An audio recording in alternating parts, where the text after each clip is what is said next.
I'm just popping on to do a quick mic check and see if y'all can hear me.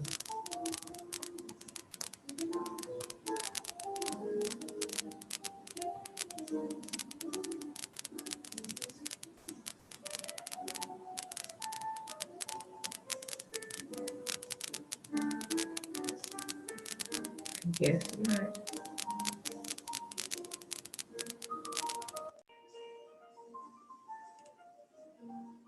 There we go. I just want to see if y'all can hear me. Please let me know if you can. Yes, I can hear you. Sorry. Okay. Turn my audio down. And I'm going to turn my camera on as well.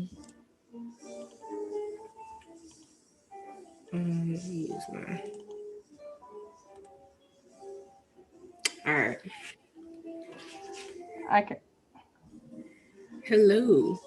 Thanks for having me today. I appreciate you being here. It's-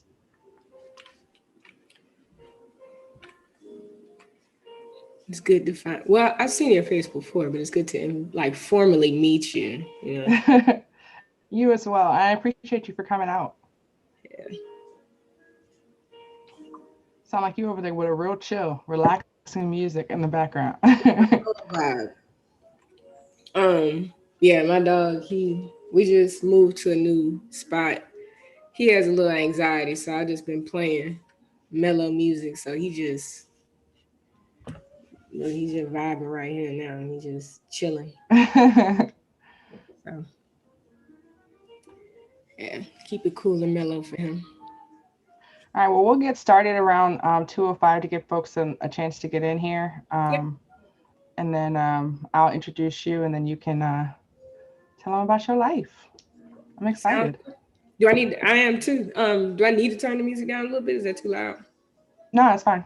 Okay.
And like, what's your YouTube?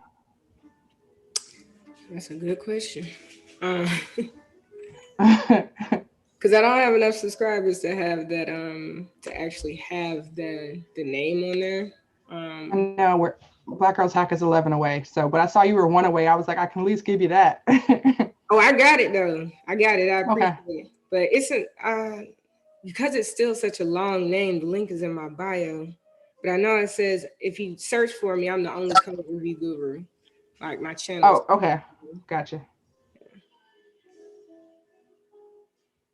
I appreciate it so much. That was a Q1 thing. Matter of fact, I need to cross that off. I got 3 minutes.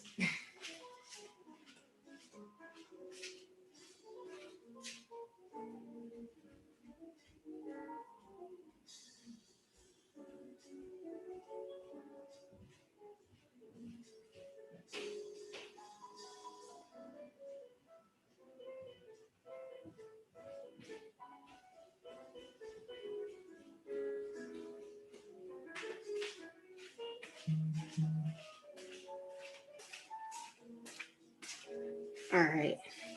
Yeah, I need to cross that off.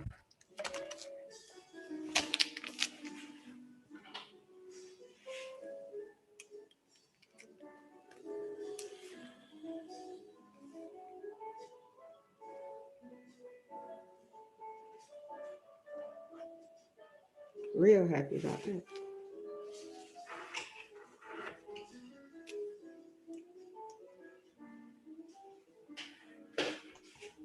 All right, we will be getting started in 2 minutes. Please make sure that your mics are off if your name is not late.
All right. Good afternoon, everyone. This is the Bring a Hacker to Work Day. And today we are with our guest Light, who is going to be talking to us about application security engineering. She's got the smooth vibes going in the background, so I absolutely love it. So a little bit about Light that I know. She's an application security engineer with over 10 years of experience. She is a code review. She has the Code Review Guru brand on Twitch and um, YouTube. And she has done some penetration tests for some Fortune 20, 100, 500 companies. So I'm excited to hear, both about her social media presence as well as her exploits and her life as an application security engineer. So I'll let her take over and tell you a little bit about her and how she got here. Thank you. Hey, everybody. Um, my name's Light. Well, I go by Light. And um, I am, like she said, I am an application security engineer. I've had 10 years experience, but the funny thing about it was getting into this field. I never thought I'd be where I'm at. I guess a good way to start was I wanted to be a philosophy major in school. Definitely into deep thinking and critical thinking. And I wanted to be different from, my environment. I grew up in a really rough neighborhood. So I was like, let me go college, do this. But then when I got there, I saw a couple of people was out there really getting it with some computer stuff. And I was like, oh, I'm gonna change this from this to management information systems and then computer science. Eventually, um, I found that I got really interested in computers and kind of went that route, uh, especially in school. I just had a natural curiosity. And from there, let me see. Let me look at the roster. I see how blatant and blunt I can be. I was the only female in a very white dominated school, you know. And a lot of the guys I went to school with, they was like, oh, you should probably join, this. And I was like, oh, okay, cool. Like I'll go into what you're doing. Um, but it was hard. It was really difficult. In my undergrad when I switched over from management to computer science, and I just found myself being disheartened. And luckily, I had like a bunch of peers and ironically my staff because nobody looked like me at all. They was like, no, keep going, keep going. Um, and so I just kept going, and eventually, 2012, I graduated with my undergrad. And next, I was like, what do I want to do next? I don't know. And ironically, simultaneously, as I was thinking what I should do with my master's program, Sony got hacked. I'm a big gamer. And I was just like, how did Sony get hacked? That's wild. Um, and my curiosity to understand how Sony got hacked led me into my master's program, computer science with concentration in information assurance. And from there, I just been nose to the ground, doing a bunch of stuff. I worked for the government as a software engineer, and kind of, that was kind of funny, and weird. I found myself, I want to be able to kind of say like, oh, I did this and that and the third, and I had such a great time. But really, I just threw myself out there. Didn't I can joke now that I kind of like Donald Trump did, just threw my resume out there and just say, hey, I need help trying to get to this place. Can you get me there? And it actually worked. So I kind of just used that to put my foot through the door. Internships, I networked with a couple of people in my school, um, that again didn't look like me. And I was mostly, ironically, I hear a lot of people talk about how it's, when you're in a room with people who don't look like him, just keep saying it, that it's kind of difficult to be heard. And I found myself literally feeling smaller, but eventually I just said, you know what? I'm not, I'm gonna make myself bigger. And I did. And I put myself in a lot of things. And ultimately I'm trying to shorten that out because I can go for, this is like a 10-year period I'm talking about, not just like school. But um eventually I got myself to where I wanted to be. Now, how did I progress in security? My internship in TSYS, Total Systems Services, the school I went to kind of partnered with them. And I did an internship with them uh, for cybersecurity. They needed somebody to run scans or to be on the side of the penetration tester at the time. And I'm like, sure, why not? Um, I'll do some crazy things with y'all, because there was only a team of two um, at the time for them, and they just needed an intern. I guess they wanted to work on a slim security team, which I found out a lot of security teams are slim. Even mine currently, I just got hired, and I'm the fourth person. We ain't hiring nobody else. So, um, in any case, uh, I got on that team. I started running vulnerability scans, checking with the teams, checking against scans, and I found myself asking like, what's next? Like, what can I do that's next? And I kind of felt like I hit a cap ceiling, a cap there, because I was there for 2 years. They didn't want to hire me, and I was coming at the end of my master's program, and I was like, I'm not about to be a broke college student or graduate. So I moved. I wound up throwing my resume out there. I said, yeah, I wound up throwing my resume out there, and eventually I got hired at a bank in Colorado. They flew me out there, stayed out there. I'm used to the heat. I'm a Southern person. To go out in the Midwest in that cold, boy, I came back because of the snow a year and a half later. But I was out there on a slim team, and they needed somebody to do vulnerability scans and build up their vulnerability management program. Now, I just told you I was an intern and I had a master's. A lot of I'm take a pause real quick, because I think a lot of what I'm gonna say might seem outlandish to some people, but I can only speak my truth.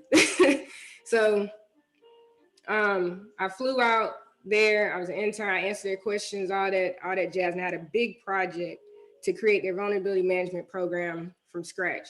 Now, people who aren't familiar with the vulnerability management program, it's basically for network infrastructure specifically, like your endpoints, like your desktops, your servers, routers, anything that's on a network. You scan that for vulnerabilities, and you prioritize the findings based on what's crucial to the what has the biggest impact to the business that needs to be patched first or fixed first. So I went to this program in the Midwest. They were pretty big. They had uh, no vulnerability management process at all. No scanners. There was no communication between the the system owners and the security team. My security team at that time was just sysadmins in a sense. No disrespect for anybody, just sysadmins, um, but yeah, they just kind of did sysadmins mixed with the SOC team. So they would kind of look at firewalls and stuff like that, do firewall rules, but they didn't have anything on the opposite end.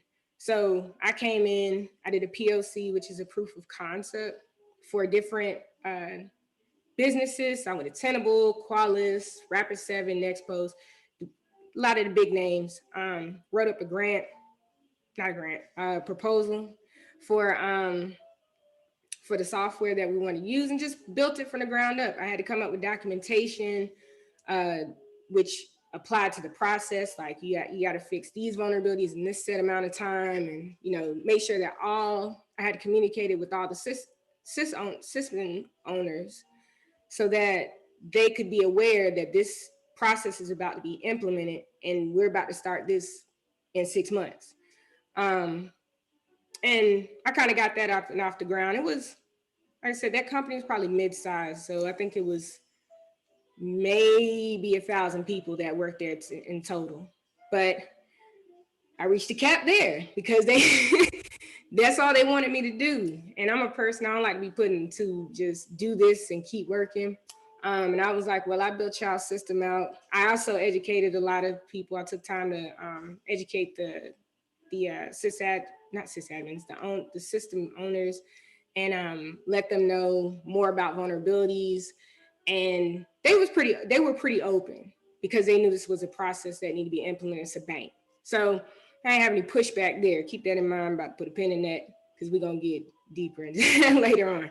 But from there, I had a cap, went to another company, and decided to go ahead and now I stayed there a year and a half.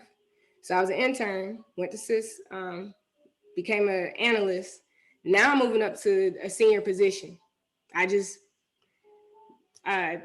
left the job and immediately went up. And again, it was a program that didn't have anything, but this was a global company, a global insurance company. And they had security haphazardly placed in different places. Like APAC had their own, or the Asian Pacific had their own security process. The team in Southeast had their own process. Latin America, there was no centralized system. And they found out, oh, you created a vulnerability management process. You need to be here. And they opened that job up mainly because they had a third-party penetration tester come, which, companies hire out hackers and tell them, hey, break into my stuff, let me know what the issues are, and we'll fix things as we need them based on how you prioritize them. And one of the big things that they said was that they needed a global central area, not global central area, a global central security team. And I wound up coming there. Me and my director were the first hires, and we were building this process up, man. In 6 months, he left. So it was just me working with the SOC team that was all out in India and stuff. So I didn't get no sleep. And I directly reported to the CIO. But I built out that process again, wash, rinse, repeat. It was just on a global scale. And from there, now I didn't say I made a cap that time. After that, I kind of went into contracting. And because I realized that vulnerability management server side was going to be done away with. You could kind of see it back in 2015, 2014, that the cloud was starting to get big, and I didn't have the ability to kind of work in my area to pronounce my skills, if you will. So I left and did contract work because I heard that was the best thing to do, to go around and see what was good for you. So I contracted for about 2-3 years. And that's when I got into application security. And that is just the bee's knees. I'm not gonna lie.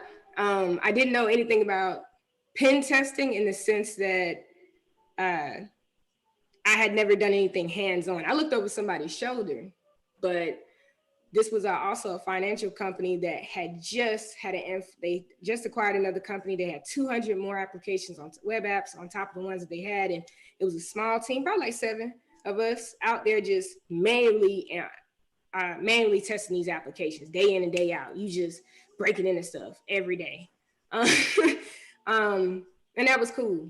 And of course, that was a contract job, but I realized that I wanted to do that for a long time, and eventually I got to where I am now, working for a huge manufacturing company where they don't have an AppSec program.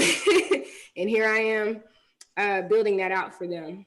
And I think I got hired back in September last year, moved out of contracting and got into full time, and decided to, like I said, get more into application security. Now, what that entails for me on a day to day, outside of just, let me see, outside of just waking up to scan results, because I don't have to do that as much. I kind of stepped away from that. AppSec is a whole new beast in that there's a whole software development lifecycle that security has to be implemented in. They call it the SSDLC now, but at a point in time, it was just the SDLC. You do requirements, they start having conversations about design, development, implementation, and things of that nature before they push the final result out. But there was no security until the end in a lot of these processes, if ever. And now, as I'm sure a lot of people see, cybersecurity is really coming into full awareness, and a lot of these companies are pushing security throughout the process of the development lifecycle. So what I do mainly is I wake up, I kind of scan I do like automated scans, like DAS analysis, which is dynamic analysis, kind of like fuzzying or crawling through the website, the web application, and finding vulnerabilities. And from there, I kind of validate those and see what needs to stick out to what sticks out to me, what's important to the business. And it's another thing, but that's the first side of it. The other side is implementing the SaaS tools, which is while developers are actually typing their code before they actually build and, go to the next phase. They're in the development phase right now. And I make sure that they catch any vulnerabilities before they even, like, as they're typing, literally. And from there, I also work with the QA team, or the quality assurance. I guess some people say quality assurance and some people say other things, but QA team, to make sure, because they're at that testing phase, right? So a lot of times you might find vulnerabilities in the code, like as you're typing, you might have some buffer overflows or some injection issues, some SQL injection issues there that they're not even really worried about, or XXE vulnerabilities that they're not really worried about, or logic flaws. And some of those you'll catch in development, other things you'll catch during the testing phase. So I work with the QA team to say, okay, while y'all are testing, I'm testing, while simultaneously worried about what's already out in production. My day is never the same. My months are the same. So, yeah. I wanted to talk until probably 2:25, and I'm looking at the clock too. So, but I just wanted to give. I'll probably give one more thing that I've done and currently. So SaaS. Oh, that middle part with QA, that's IaaS. So that testing phase, I work with them, and in production, I kind of keep an eye out for them. And yeah, I think that's pretty much a day in life. It's never the same. I just work with the same people. All right. So you said that you do a lot of code reviews, right? Mhm. So do you guys have a formalized process, or are you like literally sitting over their shoulder, like, hey, you don't want to use that string copy or Oh no, that'd be hard because I got to look over like 100 plus developers.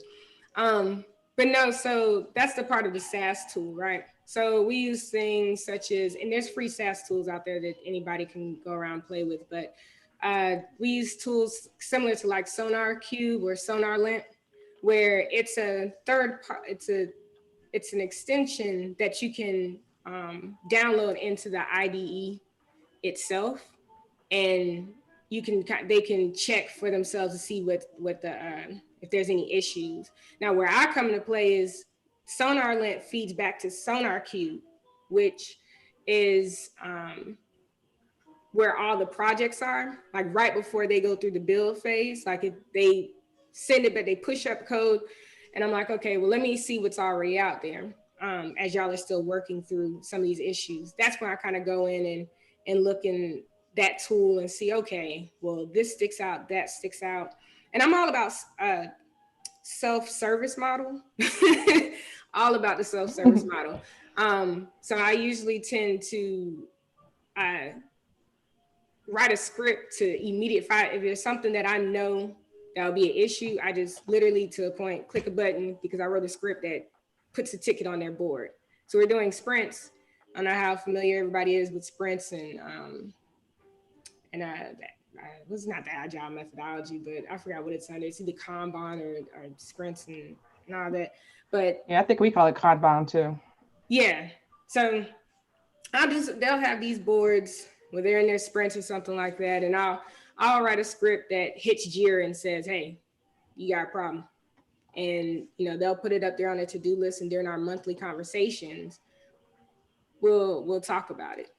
Um, or no, in development phase, they fix that immediately. When we're in the IAST or we're in the testing phase or the production phase, they'll definitely go out and do that. So no, it's self-service model, man. It's I don't want to be on their backs. So what languages did you learn in your computer science program that you did, for your, I guess, your undergrad and your master's, versus what you're actually using today? Was that representative of, the languages that you needed? And what are those languages what are you using, I guess, on a day-to-day? Yeah, absolutely. They were some of them not so much. We had a course in my master's program that was called seven. It was like programming languages, and you learned 7 languages in 7 weeks. It's ridiculous. Um, we don't use any of those languages, but Java, .NET.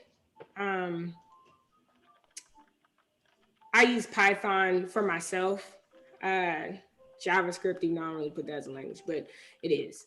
But JavaScript, .NET, and Java are my primary ones that I work with, and those on top of Python and probably like the other 7 that I still kind of play around, like Perl and was it Rasp or Lisp or something like that.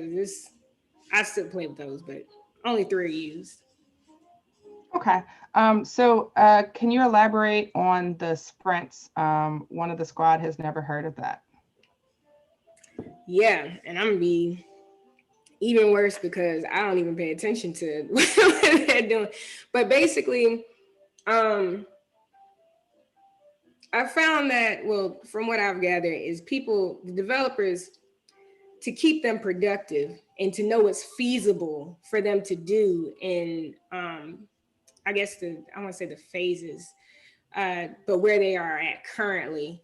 They have this board where they're saying what they can do, what they're working on, what was it to do, working on what's already in development. I think that's what they're working on. But there's phases in that where they're showing the different phases where it's in testing or it's in development phase or things of that nature. Now that's separate. They have 2 sprints that I kind of look at because I'm also in their SDLC process, and I also see what their big projects are, what their epics are, and epics are pretty.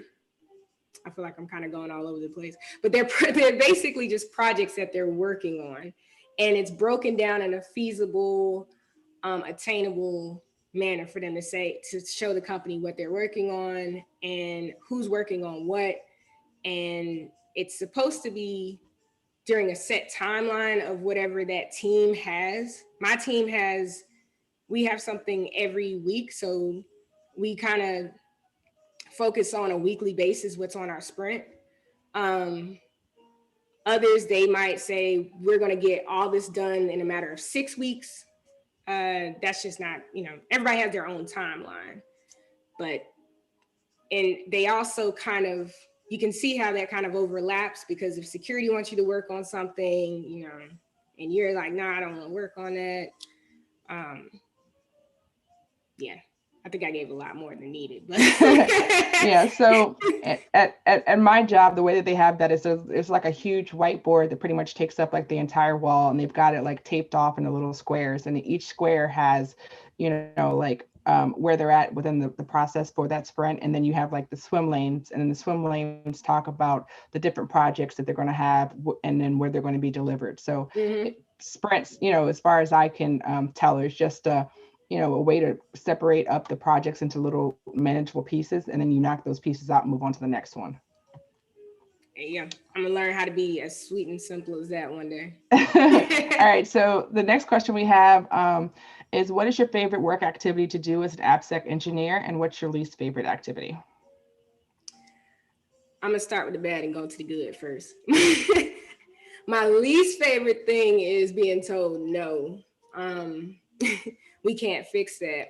And my favorite thing is to prove them why they need to fix that. So um, it doesn't happen often, but a lot of my job is making a believer out of people who don't believe me. And I think that's the most fun thing that I can do.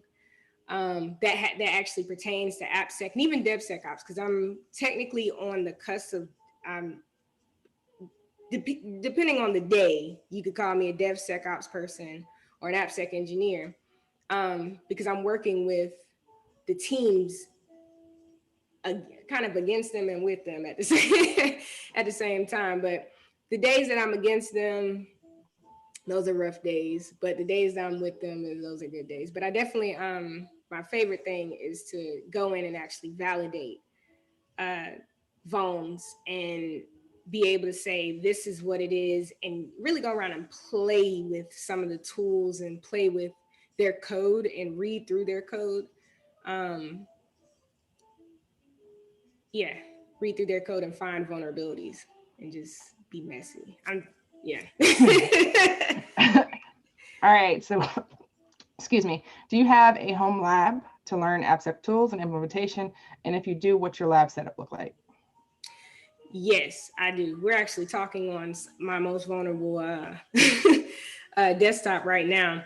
But I have a lab set up, and it looks like Batman in here, not gonna lie. I have an Ubuntu box. I have phones everywhere, because I do deal with mobile applications and mobile pen testing as well. I have to get into that because uh, we're creating apps that are supposed to be on mobile devices. So I have to, that's a whole different, that opens up a lot more attack vectors. So I have to familiarize myself with the different OSs on the phones. What else do I have? I have an Ubuntu box, so I'm an Ubuntu user. I love Ubuntu, and I have VMs set up that have different types of like Red Hat on there, CentOS. Um, I don't use Windows unless, except for on my regular computer, because I don't usually work out of Windows environment even at work, uh, except for in the cloud. So I do have an Azure account too, and I kind of link up some stuff there because I just kind of play with how a developer sets things up, and then how I can go in and break things down, and what I need to do to help secure the cloud, as well as like the regular hard physical servers. So that's kind of what my lab looks like. I'm actually trying to look over there to see if there's anything else in there. But yeah. All right. So while you're checking that out, I actually did computer engineering in school, and I've done some cybersecurity degrees since then, and none of it taught anything that's hands-on. So throughout your trajectory, we see you doing more vulnerability assessments, so you're doing more penetration testing, for example.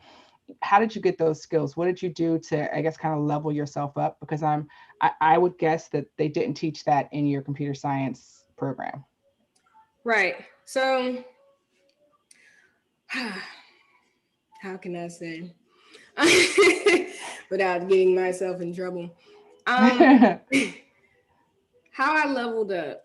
Well, definitely when I went to that contracting job when I was doing applications when I first got into introduced to AppSec.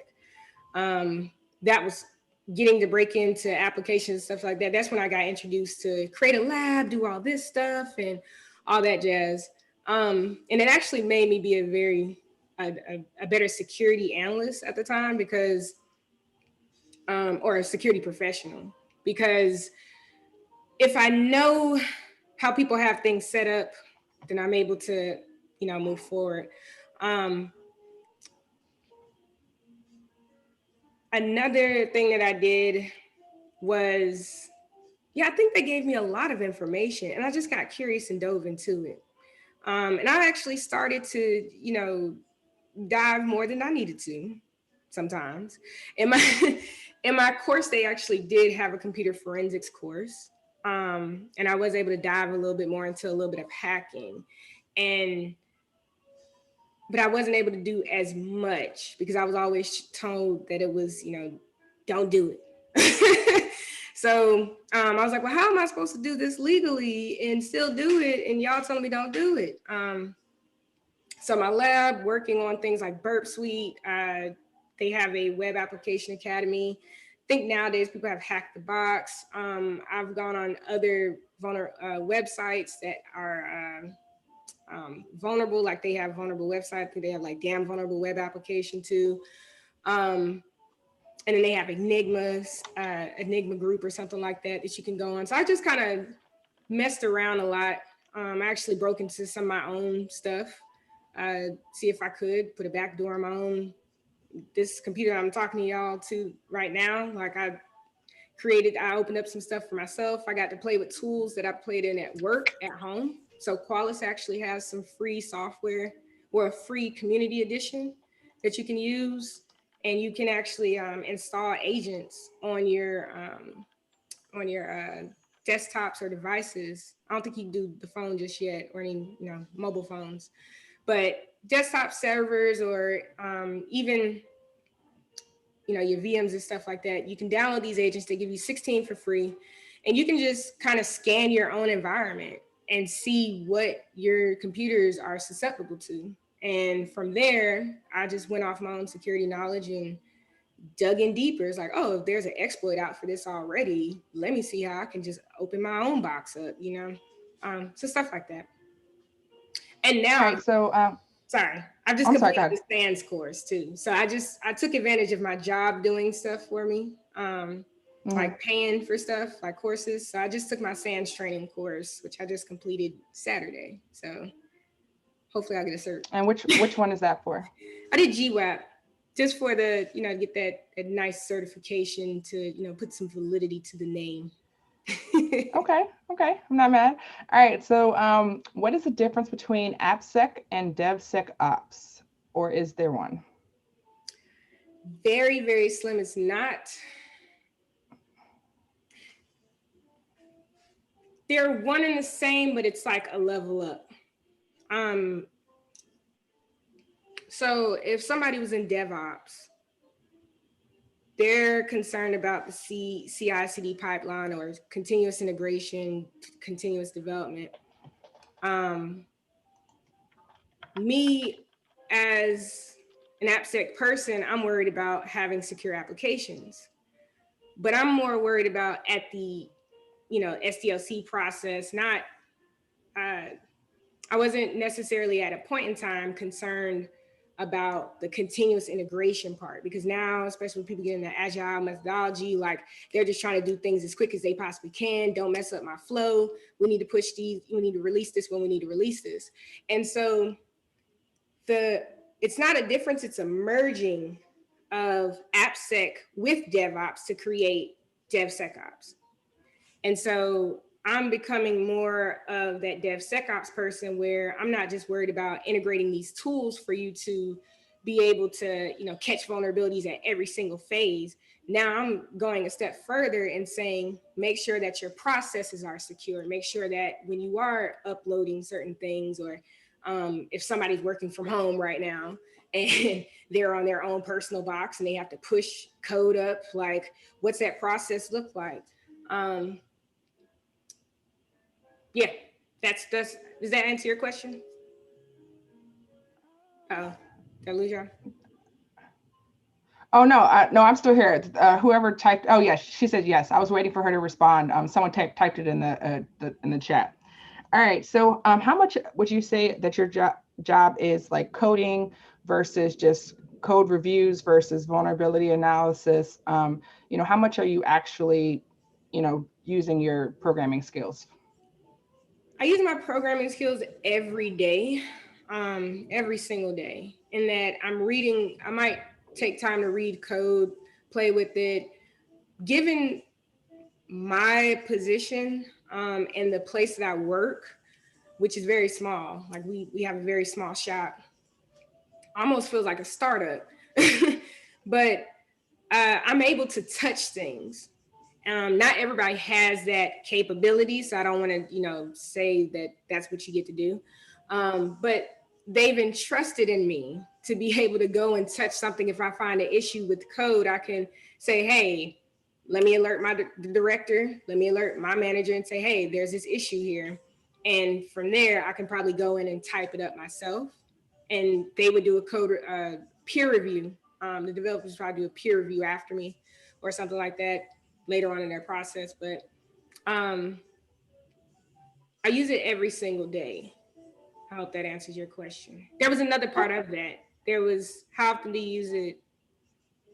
And then, how much of your work day is like programming versus vulnerability assessments versus like code reviews? Yeah. So probably depending on my load at that time, because every season has its own. We're in a very busy season right now, given the company. It'll be pretty busy from now until the end of second quarter. So uh, I'll probably be in there like 80/20. So I'll be looking at code 80% of the time, especially now since these are new tools that I've implemented. Because again, they didn't have an AppSec program. So right now I'm very much so hands on in their code, but eventually that will even out to probably be roughly 60/40. Okay. All right. So my next question, what do you do in your free time? So I know that you have your code review guru thing that is on the side. Mm-hmm. Do you want to tell us a little bit about that? And what else do you do, for example, when you're not working? I'm always working. um, but it doesn't feel like work because I literally do what I like to do. I didn't get into this field just to be able to, um, it's a lifestyle, I'll say, because I take a lot of things such as security very safe, very personal. The things I have on my phone, down to the browsers I use, like it's a lifestyle for me. So technically, it's like I never stopped working. Um, and code review guru. So I love what I do so much, and I'm so concerned for other people. I've actually had friends and family that and family of friends who have been victims of cyber attacks, and that is just something that really bothers me. Because we live in a very capitalistic country. I mean, everybody trying get a dollar, um, but when it comes to people's personal privacy and personal information and stuff like that, and just who their data, I've seen people lose their just due to vulnerabilities in applications. I've seen people like lose their identity and they have to start from scratch. And that sucks. So code review guru, which I was just like, well, I might as well, do something real cool.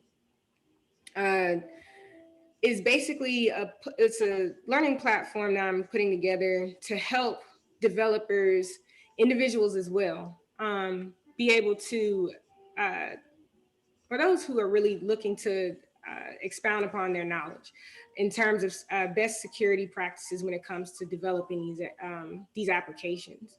Um, there's a lot of resources out there for pen testing. There's a lot of resources out there for, you know, top 10 OWASP, look for these. But nobody really looks at the code. And if you are able to look at the code, like if you have a platform um, that allow, like I think Secure Code Warrior, not to throw them out there because I think they're excellent, but there's certain platforms that only dedicate time to uh, businesses, not individual freelance developers and stuff like that. So my platform really focuses on the individuals because a lot of people are, becoming freelance developers, and I know they're going out to boot camps and stuff like that, but this is something I also want them to look at. Like, you need to know the best practices for security in terms of building your applications for your safety and others. So that's what code review guru is about. And yeah, that's my baby. So I've been doing that for, I guess, last year, and I just said, hey, I'm gonna put it all in and put my heart into it. So that's what I do on my off time, is keep putting that energy into that organization. Okay. All right. So you talked a little bit about hitting caps. So are those financial caps along the way? And, how do you go about, I guess, knowing what your worth is as an AppSec engineer? That's a You good talked question. about an app, hitting a cap when you hit left your internship job, and when you went to, with the next couple of jobs, you talked about hitting the caps there too. How is that financial, and how did you get past that? That's a good question. No, they weren't financial. I will touch on financial in a second. Um, they were mental caps, like mental. So it was like people putting me in that box, saying, "Hey, this is what we need you to do. Wash, rinse, repeat." I get bored very easily. Um, so that just wasn't the best environment for me, and I hate when people nitpick and micromanage. And those are just things that, if I'm not happy, I ain't staying. that's just that's me. If I ain't happy, I ain't staying, and I never did stay when I wasn't happy. As far as financial goes, um, I have not hit financial, like, let me see how I can phrase this. If I'm not happy with the pay, or if I'm not happy where I'm at, I go somewhere else. I'm not a person that waits for promotions. That's never been me. I've never been a person for somebody to wait for my worth, to see my worth and value. It's like, you know what? This all you got me doing? Cool. I'm gonna do this right now, but when I go home, I'm gonna put my resume on. I've always had that go-getter mentality where that's just been a thing. Now, I have had people try to shortchange me. Coming into security, remember I had that internship, trying to go into a just get a full-time job, and I'm a very open person. I had somebody try to throw 45,000 at me, saying, "Oh, you'll be a you have like 2 years experience, you got a master's, oh, you get 45,000." I took that same offer, and I walked up to my director um, for my school, because I was still in my master's program, and I said, "This is what they offered me." And that was the first time I ever heard somebody saying, "Oh, this is horrible." Like, now, mind you, I came from that. That's $7 an hour. Like, walk in. I've come from a rough neighborhood where poverty was a thing. Like, I'm not playing. So to see 45,000, come from $9 to $7 to 45,000 seemed like a lot, but it just seemed off. So that's why I talked to my director, and he was like, Oh, people get paid more than that. You got kids coming out here right now getting six figures. Word, say less. I told that person no immediately. I didn't care how much uh, I had experience I had. Like, now the first place I went, and again, I'm a very open person. First place I went, 60K was what I was okay with. 60, I think it was like 62K. I was okay with that because they paid for me to go out to Colorado. They paid for me to be to learn. So I was okay with 60K, and I did feel like that was, that's what my value was at that time. But once I hit boredom, and I had felt like I had got where I needed to go, I didn't ask for a raise. I didn't care about that. They gave people raise anyway. So by the time I left in a year and a half, I got to 65K, and I said, "Cool, I'm a double. Like I'm gonna go a little higher. I'm gonna get like at least 20,000 more. Next job, next time, like to where now I'm making six figures. I think I made six figures by the time I hit 26. So, and I just haven't gone down since. Even in contracts, people be like, you'll make a lot of money in contracts. They'll pay you $55, $65. And once you taste that, you don't want to go back down. Difference is you want to have some money. I mean, some benefits. So I hope that helps you. I was just really Yeah, bold. definitely. Go No, no, ahead. I believe in salary transparency as well. I talk to people all the time, about what it is that I'm making. And, I did the same thing fresh out of school. I'm from Northeast DC. And I tell people all the time, I got my first offer, my first real offer from Booz Allen.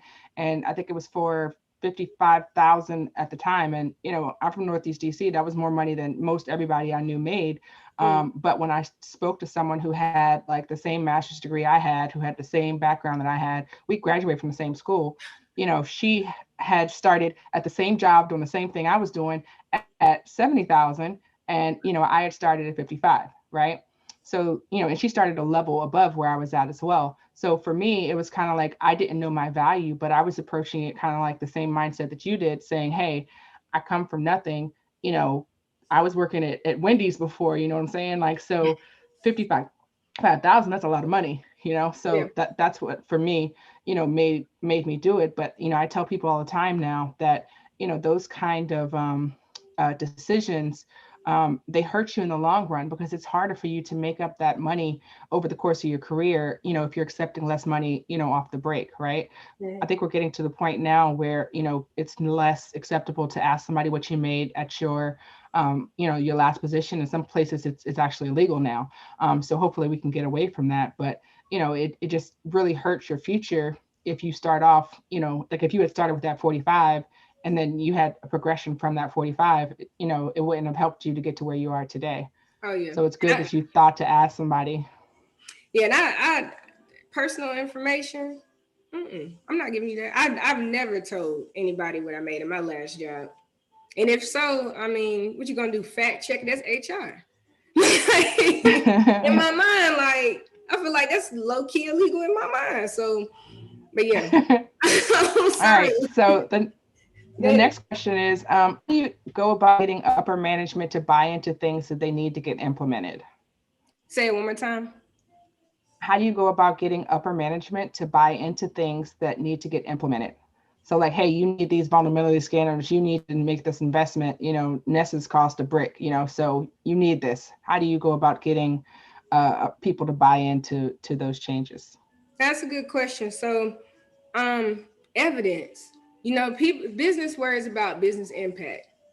So if you have some legacy software, they'd be like, okay, it's legacy software. Yeah, we know it's old and outdated. Let me just sign on a dotted line to, take that. I give them the impact of their decision up front.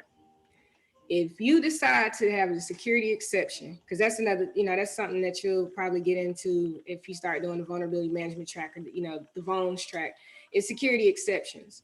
And security exceptions are either they're put in place for people to have like if they're not going to do it in the allotted time, like 7 days, 30 days, they have an exception. But then right after that 30 days, they have like a slight extension. Maybe they'll say, we're not going to get it done in Q1, we'll get it done in Q2. cool, I need a date. I hold people accountable for word things that they say. A lot of people at work, they don't say anything to me without a date. And I made that a point, that my butt is on the line a lot of times. People don't fire developers, they fire security people when something go wrong, right? So I need my six figures. So, so I need you to sign your name on the dotted line. Another part of it is keeping in mind that developers do have a lot, they're getting pressured by business to implement these features and keep going, to make money, to feed security in a sense. So and we're not necessarily the revenue generating group. We take money out, so we want to, but we need to let them know that, hey, we take money out for a reason. So when I go to upper management and let them know that this is an issue, I usually talk in terms of impact and not necessarily tech.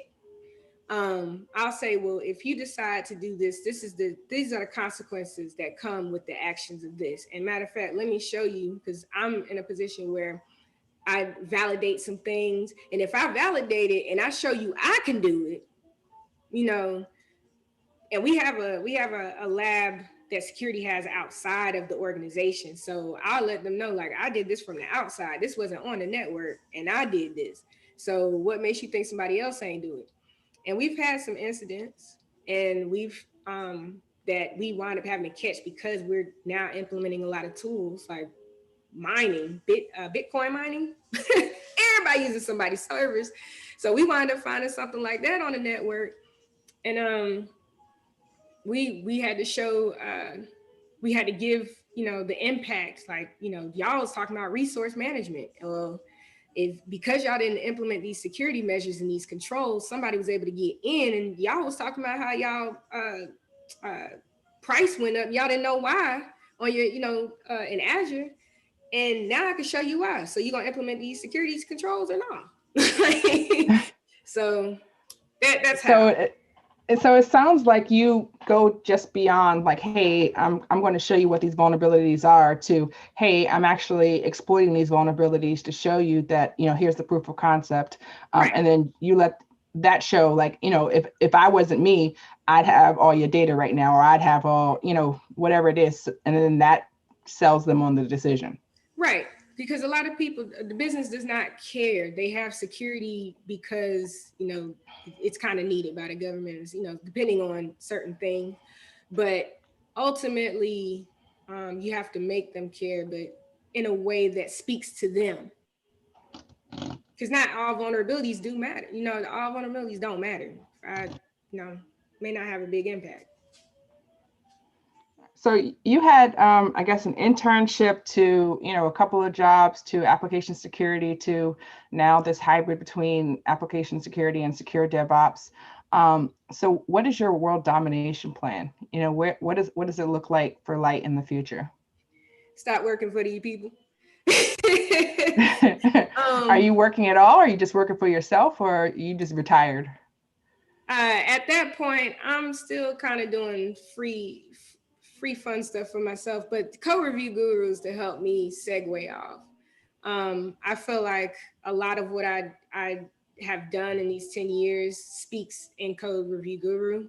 And it has my mission and my focus, and what I throughout my career, what I found to be important, and what I think will be important moving forward. So eventually I find myself, I'm actually in the last 5 years that I say that I'm working for corporate America, and counting down those years from there, and just really going in and helping train, put the secure in the security software development life cycle, like just to train these developers to help them be more knowledgeable of security, because that's ultimately what security does. It just wants people to be more knowledgeable and implement exactly what they're doing or what needs to be done to protect their customers. So that, probably do a little capture the flag, you know, get off the network. I don't know.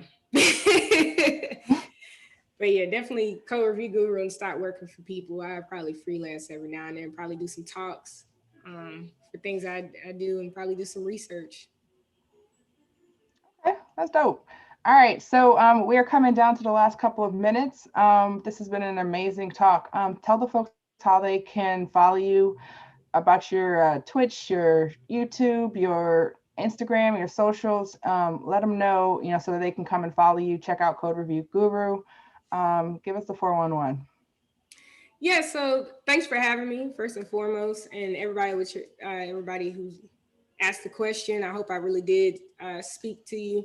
I'm very open, especially about people getting into the security field. I think I actually have Joel hopped on here. He's been a great long time supporter, so thanks for coming out, Joel. Uh, I do help people a lot when it comes to security, and if they have any questions, they can always reach out to me at light@codereviewguru.com. You can also reach out to me on Instagram. I go by Light the Black Hacker. That's black spelled with the V. So BLVK. Hacker is HAKR, I think. So you can find me there on Instagram. Same thing on Twitter. That's my handle too, but I think it says the Twitch. I do live streams. I do live streams from on Wednesdays, Monday through Friday. I do everything security related. Attack the box stuff, CTFs. I'm working on a couple of security projects as well. I'm even actually working on putting my platform together, my e-learning platform live on Twitch, and we're still security focused. So you can follow me there and on YouTube. A lot of times, if I do capture flags and people like do HackerOne or Hack the Box or all these other places that they go to, or Burp Suite. I usually take time to walk through the steps if you get stuck, and I record that and post that on YouTube. So they're kind of like recorded demonstrations and tutorials. And if I'm confused, I'll even say, "Hold on, let me find out how I got this," and talk you through it and give you an explanation as to why that vulnerability was exploited or what actually is happening while those vulnerabilities are being exploited. So I know that was a lot, but if you follow me on Instagram, you'll find my link in the bio to every single thing that I've talked about: Twitch, YouTube, Instagram, Twitter. And yeah, thank you again for having me, and it was great talking to you all. Yeah, I appreciate you for being here. You're absolutely dope. I think everyone appreciated the conversation. So I'm glad that you came out and spoke with us. And I will continue following you on Insta and on all your social medias. So hopefully we'll be able to see some more of you. Spence, you have a question? Let me see. It is after 3. You can go ahead and type.